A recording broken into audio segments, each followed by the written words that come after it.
Ragazzi, non potete immaginare chi mi ha invitato ad uscire con lui. Piero del Volo. Sta entrando. Oh sole mio. Piero, grazie per avermi invitato ad uscire. Io mi sento proprio emozionata. Sì, d'altra parte io ho duettato con Barbara Streisand, ho duettato con Placido Domingo e ho cantato al Madison Square Garden. Sì, Piero, queste cose le sappiamo tutti. Oh sole. Attenzione, orologio che squilla, che cos'è? Non lo so. A mezzogiorno parte l'omaggio giornaliero a Claudio Villa, insieme a Anna. Un amore così grande.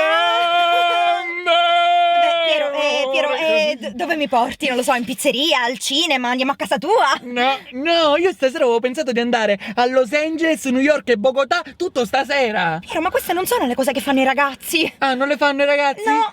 Che gioventù di merda che c'è oggi. No, Piero, perché per andare a Bogotà tu lo sai quanto costa il volo? Ma noi costiamo 1 milione di euro a concerto. Piero, ma non il volo, cioè l'aeroplano. Noi non ci abbiamo cantato mai sull'aeroplano, Anna, che cosa... Vabbè, Piero, canta che è meglio.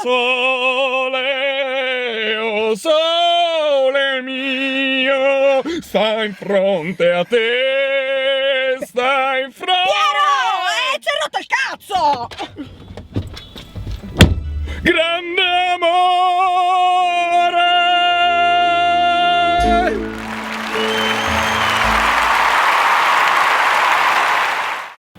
Ragazzi, non avete idea di chi mi ha invitato a uscire con lui stasera? No, stasera no. Devi scendere. Io devo scendere? Ah, scusa. Squilla, minchia. Ah! Sta entrando.